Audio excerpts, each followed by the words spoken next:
குரு பகவானையே ராசி அதிபதியாக கொண்ட மீன ராசியில வர சனி பகவானை நட்சத்திர அதிபதியாக கொண்ட இந்த உத்திரட்டாதி நட்சத்திரக்காரர்களுக்கு இந்த தமிழ் புத்தாண்டு 2026 இது நாள் வரைக்கும் நீங்க எதிர்பார்த்த எல்லாத்தையுமே செய்யும், நீங்க கேட்காததையுமே தரும் அளவுக்கு இந்த குரு பகவானின் 9வது பார்வை உங்க ராசி மேல பக்கவா பதியுது அப்படின்னு தாங்க சொல்லணும். உண்மையா சொல்றாங்க, கடந்த 3 வருஷமா எப்போ 7.5 சனி பகவான் ஸ்டார்ட் ஆனாரோ அதுல இருந்தே உங்களுக்கு நல்லா இல்ல அப்படின்னு சொல்லலாம். இன்னும் ஒரு சிலர் 2012ல எப்போ உங்களுக்கு அஷ்டம சனி பகவான் ஆரம்பிச்சாரோ அதுல இருந்தே இந்த கிரக ஓட்டங்கள் சரியில்லை, கிரக கோளாறுகள் ஏகப்பட்டது இருக்கு அப்படின்னு சொல்லிட்டு நம்ம கிட்ட பேசிருக்கீங்க. அது எல்லாத்துக்குமே ஒரு முற்றுப்புள்ளி வைக்கும் விதமாக இந்த ஒரு வருஷம் 2026 தமிழ் புத்தாண்டு, குறிப்பா வர ஜூன் மாசம் நடக்க போற குரு பெயர்ச்சியில இருந்து வேலை, தொழில், வருமானம், குடும்பம், காதல் இந்த விஷயத்துல உங்களுக்கு தேவையான ஒரு சந்தோஷத்தை கொடுக்கும் அப்படின்னு சொல்லலாம். பொதுவாகவே நீங்களா அறிவுல கூர்மையா இருப்பீங்க, ஆன்மீக சிந்தனை அதிகமா இருக்கும், ஆழ்ந்து சிந்திக்கும் திறமை உடையவங்க. ஆனா கடந்த சில வருடங்களாக கிரகங்களின் கோளாறால இது எல்லாமே தடைப்பட்டு போச்சு. நீங்களே ஒரு மனக்குழப்பத்திலேயே இருப்பீங்க எப்பயுமே. அது எல்லாமே இப்போ சரியாகும். முக்கியமா உங்களுடைய குணமே பாத்தீங்கன்னா கள்ள கபடம் இல்லாம இருக்கிறது, உண்மையா இருக்கிறது, நேர்பட பேசுறது, சொன்ன சொல்ல தவறாம நடந்துக்கிறது, மத்தவங்களுக்கு தேவை அப்படின்னாக்கா ஓடி போய் உதவி செய்யற அந்த குணம், நிறைய நேரம் பொறுமையா இருக்குது. இந்த மாதிரியான குணங்கள் எல்லாமே கடந்த பல வருஷங்களாக காணாம போயிருச்சு அப்படின்னு சொல்லலாம். அது திரும்ப வரும் காலகட்டமாக இந்த 2026 பராபவ வருஷம் உத்திரட்டாதி நட்சத்திரத்துக்கு அமையுங்க. எனக்கா உங்களுடைய ராசி அதிபதி கடக ராசியில இருந்து உங்களுடைய நட்சத்திரத்தை 9வது பார்வையா பாக்குறாரு. உங்க எல்லாருக்குமே நல்லாவே தெரியும், குரு பகவானை பொறுத்த வரைக்கும் இருக்கும் இடத்தை விட பார்க்கும் இடத்துக்கு தான் பவர் அதிகம் அப்படின்னு சொல்லிட்டு அப்பேற்பட்ட சுப பார்வை, அதுலயும் 9 தான் விசேஷம். அந்த 9வது பார்வை உங்க ராசி மேல விழுதுங்க. இது நீண்ட நாட்களாக திருமணத்துக்காக வெயிட் பண்ணிட்டு இருக்கீங்க அப்படின்னாக்கா அது ஈஸியா நடக்குங்க. குழந்தை பேருக்காக வெயிட் பண்ணிட்டு இருக்கீங்க அப்படின்னா போட்டுக்குங்க ஒரு டிக் மார்க். ஏன்னா குரு அந்த இடத்துல தான் இருக்காரு, அவர் உங்களுடைய ராசி அதிபதியும் கூட. நீங்க பட்ட கஷ்டத்தை அவர் பார்த்திருப்பாரு, உங்களுக்கு பிரதிபலனை செஞ்சுதானே ஆகணும். 7.5 சனி பகவான் வந்ததுல இருந்தே வச்சு செய்யறாரு சனி பகவான். அவரே கொஞ்சம் சைலண்டா இருக்கிற அளவுக்கு குரு பகவானுடைய ஆக்ஷன் ரியாக்ஷன் அட்டகாசமா இருக்குங்க. படிக்கிற மாணவர்களா இருக்கட்டும், வேலை தேடுறவங்களா இருக்கட்டும், எல்லாருக்குமே சூப்பரா இருக்க போது. எல்லாத்தையும் விட ஒரு முக்கியமான விஷயம், உங்களுடைய அதி தேவதை யாருன்னு பாத்தீங்கன்னா அஹீர் புத்தன் யார் அப்படின்னாக்கா அவர் ஒரு சிவபெருமனுடைய வடிவம் தான். 6 முகத்தை கொண்ட பாம்பு வடிவத்துல இருக்கிறவர். அந்த இமேஜ் நான் போறேன், நீங்களே பாருங்க. அதனாலதான் இந்த உத்திரட்டாதி நட்சத்திரம் முருக பெருமானுக்கு உகந்த திருச்செந்தூர் போயிட்டு வராங்க அப்படின்னாக்கா இவங்க நினைச்சது எல்லாமே நடக்கும் அப்படின்னு சொல்லலாம். திருச்செந்தூர் தான் இவங்க போயிட்டு வழிபட வேண்டிய முக்கியமான கோவில். மற்றபடி உத்திரட்டாதி நட்சத்திரக்காரர்களுக்கு இந்த தமிழ் புத்தாண்டு வார்த்தைகளால் வர்ணிக்க முடியாத அளவுக்கு வசதியான வருஷமா அமையும். வாழ்த்துக்கள். இந்த காலகட்டத்தில் சமூக சேவை செய்யறதுக்கும் வாய்ப்புகள் நிறைய இருக்கு. இதுக்கு முன்னாடி நீங்க நேர்மை இல்லாம ஒரு சில விஷயத்தை செஞ்சிருப்பீங்க, செஞ்சு முடிச்சுட்டு அதை நினைச்சு வருந்திருப்பீங்க. ஆனா இந்த காலகட்டத்தில் இந்த நேர்மை மற்றும் ஞானம் சிறப்பா பளிச்சிடும். முக்கியமா சொல்ல போனாக்க இந்த ஒரு வருஷம் நீங்க பாக்குறதுக்கே ரொம்ப அழகா இருக்கும், வாய்ப்புகள் இருக்கு. உங்களுடைய அந்த மென்மையான குணம் இந்த காலகட்டத்தில் பளிச்சிடும். உண்மையாலுமே சொல்ல போறேன், இந்த வருஷம் இந்த 2026 பராபவ வருடம் உங்களுடைய ஆயுள் 80 வருஷம் 100 வருஷமா இருந்தா கூட எல்லாத்தை விட ஒரு மிக சிறந்த வருஷமா இந்த வருஷம் அமையும். ஏன்னா இந்த பராபவ வருடம் உங்களுக்கு சூப்பரா இருக்குங்க. 20 வருஷத்துக்கு பிறகு நிம்மதியான வாழ்க்கை இந்த வருஷம் தாங்க உங்களுக்கு அமையும். இதுவரை காணாத நிம்மதி, இதுவரை காணாத சுகம், இதுவரை காணாத சந்தோஷம், இதுவரை காணாத குடும்ப உறவுகளின் பாசம் இப்ப கிடைக்கும். பணத்தை பொறுத்த வரைக்கும், பொருளாதாரத்தை பொறுத்த வரைக்கும், வேலையில தொழில்ல முன்னேற்றத்தை பொறுத்த வரைக்கும் பிளஸ் தான், பாசிட்டிவ் தான். உடல் நலன்ல கொஞ்சம் கவனமா இருங்க. அப்படிதான் இருந்துகிட்டு இருக்கு உங்களுக்கு. குரு பகவான் பார்வையிடும் பொழுது பொருளாதார வளர்ச்சியை பார்ப்பீங்க. வணக்கம் நண்பர்களே. ஏப்ரல் மாசம் 14ஆம் தேதி 2026 வருஷத்துல தமிழ் வருடங்களில் 40வது வருடமான பராபவ வருடம் சிறந்த முறையில பிறகுது. வடிந்திடும் புகழில் வந்திடும் இகழ் அப்படின்றத இதனுடைய பொருள்.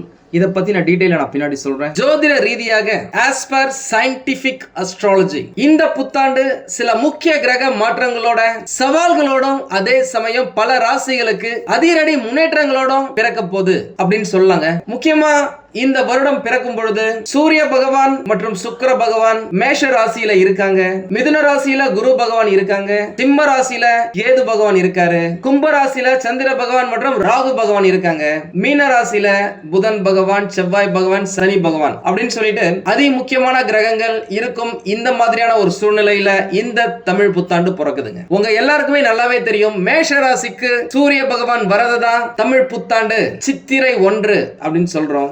அப்பேற்பட்ட சூரிய பகவான் சுக்கிர பகவானோட சேர்ந்து இருக்கிறது. சுக்கிரன் அப்படினாலே சுகம், இன்பம், கலைநயம், பணப்புழக்கம், சந்தோஷமா இருக்கிறது அப்படின்னு சொல்லலாம். அவர் கூட சூரியன் இருக்கும் பொழுது இந்த புத்தாண்டு பிறக்கிறது அநேகமான ராசிக்காரர்களுக்கு அற்புதமான அதிகப்படியான நன்மைகளை வாரி வழங்க போகுது அப்படின்னு சொல்லலாம். பொதுவா இந்த குரு பெயர்ச்சி அப்படின்னா குருவை பத்தி மட்டும் பேசுவோம். சனி பெயர்ச்சி அப்படின்னாக்கா சனி பகவானை பத்தி மட்டும் பேசுவோம். ராகு பெயர்ச்சினா ராகு பகவான் மற்றும் கேது பகவான் இவங்களை பத்தி மட்டும் பேசுவோம். ஆனா தமிழ் புத்தாண்டு பலன்கள் அப்படின்னா இருக்கிற அனைத்து கிரகங்களின் பெயர்ச்சிகளையும் சேர்த்துதான் அவர்களுடைய நகர்வுகள் உங்களுடைய ராசிக்கு நல்லது செய்தா இல்லையா அப்படின்னு டீடைலா கணிக்கிறது தான் இந்த தமிழ் புத்தாண்டு பலன்கள். இப்ப நம்ம நேரடியா பலன்களுக்கு போயிடலாம். முக்கியமா இந்த வருஷத்துல இப்பதான் ரீசெண்டா சனி பகவான் பெயர்ச்சி ஆனாரு. வைகாசி மாசம் ஜூன் மாதத்துல தொடக்கத்துல குரு பகவானுடைய பெயர்ச்சி வரப்போகுது. கார்த்திகை மாதத்துல ராகு மற்றும் கேது பகவான்களின் பெயர்ச்சி வரப்போகுது. இதுல ராகு மற்றும் கேது பகவான் உங்களுக்கு என்ன செய்ய போறாங்க, குரு பகவான் என்ன செய்ய போறாரு, ஏற்கனவே பெயர்ச்சினா சனி பகவான் என்ன செய்ய போறாரு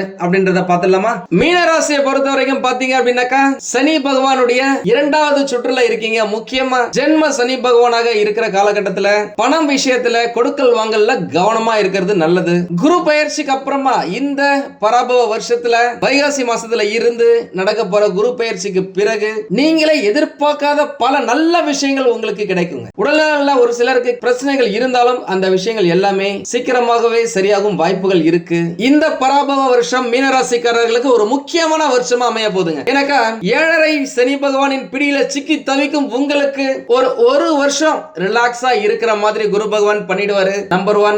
நம்பர் 2 என்ன அப்படின்னாக்கா குரு பகவானுடைய பார்வை குரு பகவான் வீட்டுல இருக்கிற சனி பகவான் மேலேயே படுவதால சனி பகவானும் குரு பகவான் போலவே ரியாக்ட் பண்ணுவாரு. பணப்புழக்கம் ஓரளவுக்கு நல்லா தான் இருக்கும். அதே நேரம் தேவையற்ற செலவுகளும் ஏற்படும். வாழ்க்கை துணையுடன் சின்ன சின்ன கருத்து வேறுபாடுகள் ஏற்படுவதற்கு வாய்ப்புகள் இருக்கு. உங்களுடைய உடல் ஆரோக்கியத்துல கட்டாயமா கொஞ்சம் எக்ஸ்ட்ராவா கேர் எடுத்துக்கிறது நல்லது.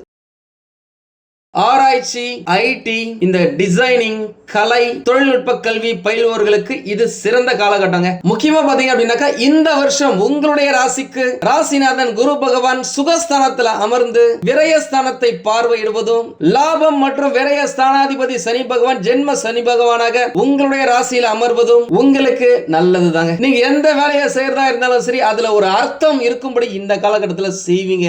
நீங்கள் சிந்தும் வியர்வைக்கு ஒரு துளி கூட வேஸ்ட் ஆகாம குறைவின்றி தொழில வெற்றியை பார்ப்பீங்க. செய்யற தொழில கட்டாயமாக பொருளாதார தடைகள் கம்மியாயிடுங்க. உங்களுக்கு நிலுவையில இருந்த பணம் இந்த காலகட்டத்தில் லேட்டா வந்தாலும் லேட்டஸ்டா வர மாதிரி சிறப்பா வந்து சேரும். நீங்க கொடுத்த கடனா இருக்கட்டும், உங்களுக்கு வந்து சேர வேண்டிய பாக்கிகளா இருக்கட்டும், 2-3 முறை கேட்ட பிறகு உங்களுக்கு கட்டாயம் கிடைக்கும். ட்ரை பண்ணுங்க, மிஸ் பண்றாதீங்க. ஏன்னா ஜென்ம சனி பகவான் நடந்துட்டு இருக்காரு, குரு பகவான் சப்போர்ட்டா இருக்காரு. இந்த டைம்ல நீங்க ஸ்டெப் எடுத்து வச்சா கட்டாயம் கிடைக்கும். சொல்லுவாங்கல்ல, பார்க்காத உறவு பாழ், கேட்காத கடன் பாழ் அப்படின்னு சொல்லிட்டு கேட்டு வாங்கிடுங்க, பைசா வசூல் பண்ணிடுங்க. ஆன்மீக தேடல்ல இருக்கீங்க அப்படின்னா உங்களுக்கு புதிய நண்பர்கள் மூலமாக சில நல்ல தகவல்கள் கிடைக்கும். அது உங்களுடைய ஸ்பிரிச்சுவல் பவரை அதிகரிக்கும், மனசுல ஒரு நிம்மதியை கொடுக்குங்க. உண்மையிலுமே சொல்றாங்க, மீனராசில இருந்து நிறைய பேர் நம்ம கிட்ட போன் பண்ணதுல இருந்து எப்பா சாமி முடியல, பணம் கூட வேணாம், நிம்மதியை கொடுத்தா போதும் அப்படின்னு சொல்லியிருக்கீங்க. அந்த நிம்மதி இந்த காலகட்டத்தில் உங்களுக்கு கிடைக்க வாய்ப்புகள் நிறைய இருக்கு. இதுவரைக்கும் நீங்க தேடி கொண்டிருந்த பல அற்புதமான விஷயங்களை தெரிந்து கொள்ளும் வாய்ப்பை நீங்க பெறுவீங்க. செய்யற தொழில எதிர்பார்த்த நற்பலன்கள் கிடைக்கும். எதை நினைச்சு கஷ்டப்பட்டீங்களோ அது விரைவில் நடக்கும். பொதுவாக மீனராசிக்காரங்க அப்படின்னாக்கா யாருக்குமே பயப்பட மாட்டாங்க. கழுவுற மீன்ல நழுவுற மீன் போல எஸ்கேப் ஆயிருப்பீங்க. ஆனா இந்த காலகட்டத்தில் எந்த இடமா இருந்தாலும் சரி உண்மையை பேசுவதற்கு சிறிது கூட தயங்க மாட்டீங்க. சவாலான பல விஷயங்களை நீங்களே முன்னாடி நின்று நடத்தி அதுல வெற்றி பெறுவீங்க. இதுக்கு முன்னாடி எல்லாம் ஏதாவது ஒரு விஷயம் அப்படின்னா எடுத்தோம் கௌத்தம் அப்படின்னு சொல்லி ஸ்டார்ட் பண்ணி பினிஷிங் சரியில்லாம கஷ்டப்பட்டிருக்கலாம். ஆனா இப்போ தெளிவா புரிஞ்சுக்கிட்டு செயல்படுவீங்க. அதுல கட்டாயமா வெற்றி பெறுவதற்கான வாய்ப்புகள் 99.9999% இருக்கு. இந்த வருட தொடக்கத்துல குரு பகவான் உங்களுடைய சுகஸ்தானத்துல அமர்ந்து தொழில் ஸ்தானம் மற்றும் விரயஸ்தானத்தை பார்க்கறதால தொழில் நஷ்டம் இல்லாம போகும் ஆரம்பத்துல. ஆனா வைகாசி மாசத்துக்கு பிறகு குரு பெயர்ச்சிக்கு அப்புறமா குரு பகவான் கடகராசியில உச்சம் பெற்று உங்களுடைய ராசியை பார்வையிடும் போது, அதுவும் 9வது பார்வையா உங்க ராசி மேல பதிக்கும் போது உங்களுடைய தொழில் சிறப்பா இருக்குங்க. உத்தியோகத்திலையும் சுறுசுறுப்பா செயல்படுவீங்க. உங்களுடைய திறமை என்ன அப்படின்றது இந்த வருஷத்துல நீங்க வெளிக்கொண்டு வருவீங்க. அதனால நீங்க செய்யற ஒவ்வொரு செயலும் தெளிவா இருக்கும், ரொம்ப தெளிவா இருக்கும், கிறிஸ்டல் கிளியரா. அதே நேரம் குறைந்தபட்ச முதலீடுகளால செய்யற தொழில நல்ல வருமானம் இருக்குங்க. கலைத்துறையில இருக்கிறவங்களுக்கு நிறைய வாய்ப்புகள் தொடர்ந்து கிடைப்பதற்கான சாத்திய கூறுகள் இருக்கு. ஒரு வேலையை எடுத்தீங்க அப்படின்னாக்கா அந்த வேலையை முடிக்கிற வரைக்கும் வேற விஷயத்தை பத்தி நீங்க யோசிக்க மாட்டீங்க. நீங்க கொடுக்கிற வாக்க இந்த காலகட்டத்துல காப்பாத்திருவீங்க. அலைஞ்சி தெரிஞ்சாவது குட்டிகாரனை அடிச்சாவது நீங்க முடிச்சிருவீங்க. அதனால ஒரு சிலர் மென்டலி ஸ்ட்ரெஸ் ஆகிறதுக்கான வாய்ப்புகள் இருக்கு. அதனால தேவையானதுக்கு மட்டுமே உங்களுடைய எஃபோர்ட்டை போறது நல்லது. யாரையும் நம்பாதீங்க.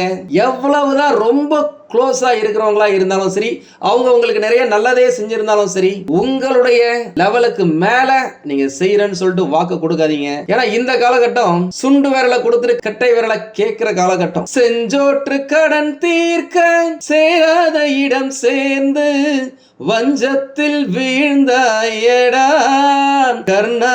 அந்த மாதிரி யாரையும் நம்பி யாருக்கோ ஏதோ செய்யறேன்னு சொல்லிட்டு நீங்க மாட்டிக்காதீங்க. முக்கியமா லாபஸ்தானத்துல ராகு பகவான் அமர்வதும் ராசிநாதன் குருவுடன் கேது பகவான் இணைவதும் மிகப்பெரிய பாக்கியங்க, மிகப்பெரிய பாக்கியம். இது அதிர்ஷ்டமான காலகட்டம் அப்படின்னே சொல்லலாம். நவம்பர் மாசத்துல இந்த பயிற்சி நடக்க போகுது. நான் ராகு கேது பயிற்சியா இருந்தாலும் சரி, குரு பயிற்சியா இருந்தாலும் சரி, நான் சீக்கிரமா போறேன். நம்ம சேனலை இது வரைக்கும் சப்ஸ்கிரைப் பண்ணாதவங்க சப்ஸ்கிரைப் பண்ணி வச்சுக்கோங்க. என்னதான் உங்களுக்கு 7.5 சனி பகவான் ஒரு சில நடந்தாலும் ராகு பகவான், கேது பகவான், குரு பகவான் 3 பேருமே உங்களுக்கு சப்போர்ட்டா இருக்கிறதால ஏகப்பட்ட நல்ல விஷயங்கள் உங்களுடைய வாழ்க்கையில நடக்கும். முக்கியமா இந்த காலகட்டத்தை வெளிநாட்டுக்கு போறதுக்கான வாய்ப்புகள் இருக்கு. சான்ஸ் கிடைச்சா தயவு செஞ்சு போயிடுங்க. ஏன்னா 7.5 சனி பகவான் நடக்கும்போது வெளிநாட்டுல போய் இருக்கீங்க, குடும்பத்தை விட்டு தனியா பிரிஞ்சிருக்கீங்க அப்படின்னாலே உங்களுக்கு வர வேண்டிய கஷ்டங்கள் விலகி நல்ல விஷயங்கள் நிறைய நடக்க ஆரம்பிக்கும். கொஞ்ச நாள் தனியா இருங்க, அதுக்கப்புறம் ஃபேமிலியை கூப்பிட்டுக்குங்க. அதுதான் உங்களுக்கு சிறப்பு. வெளிநாட்டு நண்பர்கள் மூலம் நல்ல செய்திகள் கிடைக்கும். அந்த செய்திகள் மூலம் நீங்க ரொம்ப சந்தோஷமா இருக்க போறீங்க. நீங்க படிக்கிறதுக்கு ட்ரை பண்ணாலும் சரி, வேலைக்கு போறதுக்கு ட்ரை பண்ணாலும் சரி, பிசினஸ் பண்ண ட்ரை பண்ணாலும் சரி, இது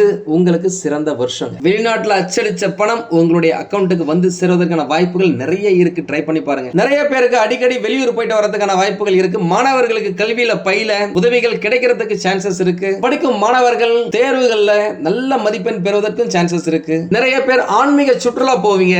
ராகு அப்படின்னாலே 2வது திருமணம், கலப்பு திருமணம், வெளிநாட்டுக்கு போறது, இது எல்லாத்துக்குமே அதிபதி. அவர் அந்த இடத்துல இருக்கும் பொழுது உங்களுக்கு ஏகப்பட்ட நல்ல விஷயங்கள், திருமணம் சார்ந்த விஷயங்கள் நடக்கும். திருமணம் ஆகி குழந்தை பேர் இல்லாமல் இருந்தவங்களுக்கும் பாத்தீங்க அப்படின்னாக்கா குரு பகவானுடைய பார்வை சிறப்பா இருக்கிறதால, குழந்தைகள் மற்றும் பூர்வ புண்ணிய ஸ்தானத்தை பார்க்கறதால குழந்தை பிறப்பதற்கான வாய்ப்புகள் நிறையவே இருக்குங்க. உங்களுடைய சுய ஜாதகத்தை பக்கத்துல இருக்கிற ஜோதிடரிடம் காமிச்சுக்கோங்க. மருத்துவரிடமும் காமிங்க.